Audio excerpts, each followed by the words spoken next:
학습 플래너는 자기가 원하는 만큼의 성적을 내는 모든 학생들에게는 가장 기본적이면서 또 최고의 전략이기도 합니다.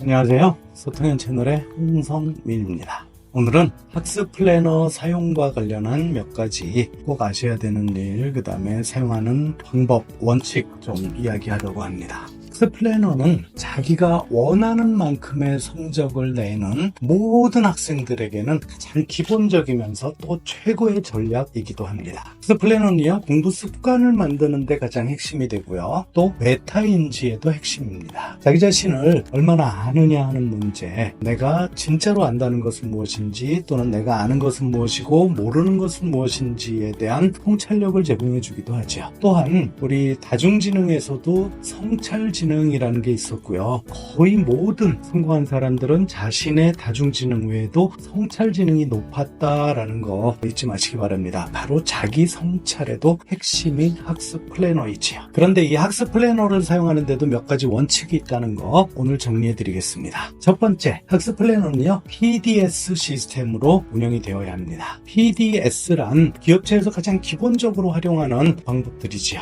플랜, P입니다. 계획을 세우고, D, 두지어, 실행을 하고, 그리고 마지막에 C, 확인, S입니다. 그래서 PDS라고 부르게 되죠. 계획, 실행, 확인. 이게 반드시 이루어져야 되는 것이 바로 플래너가 됩니다. 그러면 요 실제 사용하는 방법은 조금 이따가 다시 설명드리도록 하고요. 학습 플래너 사용의 원칙, 첫 번째가 PDS 시스템이었다면 두 번째는요, 날마다 작성하라입니다. 날마다 작성하라. 뭐 때로는 조금 소홀하게 작성할 수도 있고요, 자세하게 작성할 수도 있지만 날마다 써라. 자, 세 번째 원칙은요, 플래너에 너무 많은 시간을 투자하지 말아라. 가끔 어떤 학생들은 플래너를 하루 종일 붙잡고 있는 친구들도 있어요. 이건 플래너를 쓰기 위한 것인지 공부한 것을 기록하기 위한 것인지 앞뒤가 바뀌는 이런 정도 가기도 합니다. 플래너는요, 하루에 최대 20분입니다. 저녁 시간에 그저 한 15분에서 20분 정도 내일 계획을 하고 오늘 하루 정리하고 반성하고 그렇게 작성하는 겁니다. 하루에 20분, 그 이상을 넘지 말아라. 네 번째는요, 성격에 맞게 써라입니다. 제가 중고등학교에 나가보면은 학교마다 플래너를 만들어서 양식을 나눠주는 경우도 있어요. 근데 비교적 좀 상세한 플래너들을 많이 만들어냅니다. 그런데 이게 너무 힘든 학생들도 있어요.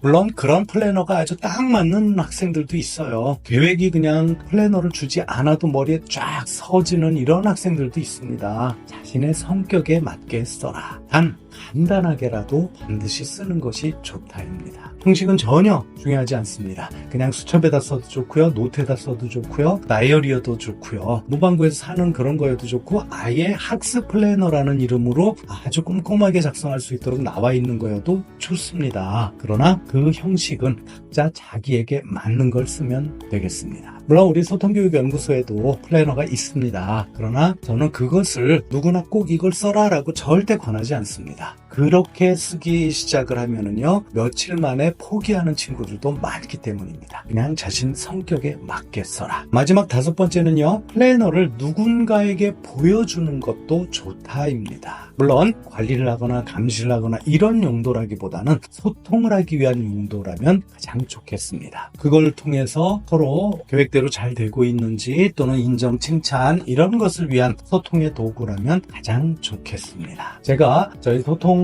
플래너를 화면으로 보여드리도록 하겠습니다. 플래너의 기본 형식은요, 아까 말씀드린 PDS가 갖춰져야 돼요. 플랜, 내일을 계획하는 겁니다. 가령 오늘 밤 10시에 플래너를 꺼냈어요. 그러면 내일 것을 계획하는 게 기본 플랜입니다. 이때 가능하면 내일 것을 계획할 때 상세하게 기록을 하고요, 시간대까지도 기록을 하는 거예요. 이거는 국어 수행평가가 있다, 수학 문제풀이를 할 거다, 이런 것들을 계획을 하는 겁니다. 두 번째, 실행 영역은요, 계획을 충실히 작성을 해놨다면 가능하면 그 계획대로 진행이 되면 좋겠죠. 그렇지 않은 부분이 있다 그러면 추가하는 정도, 수정하는 정도 하고요, 미리 계획된 거라면 간단하게 체크하는 정도 하시면 좋겠습니다. 이거 체크하는 데는 몇 초 걸리지 않겠죠. 따라서 낮에 하루 종일 플래너를 끼고 또는 펼쳐놓고 살아야 될 이유는 전혀 없는 겁니다. 이제 C 영역입니다. 다시 오늘 밤 10시가 됐다면 오늘 하루를 실행한 것에 대해서 평가를 해봐야 되겠죠. C 확인, 평가입니다. 이때 제일 중요한 거는 오늘 잘한 점부터 정리해보세요. 칭찬할 점이 될 수 있겠죠. 그걸 정리하면서 오늘 잘한 거 계획대로 했다 또는 집중해서 잘했다 뭐 여러 가지 있을 겁니다. 두 번째, 반성할 점도 좀 체크를 해봐야 되겠죠. 내가 어제 이렇게 계획을 했는데 오늘 하다가 보니까 어떤 문제가 생겼어요. 일이 생겼어요. 뭐 스케줄이 내 맘대로 안 될 수도 있겠죠. 또는 뭐 집중력이 떨어졌어요. 여러 가지 이유가 있을 겁니다. 반성할 점을 간단하게 정리하고요. 요거 두 가지를 정리해 놓고 나면 이제 스스로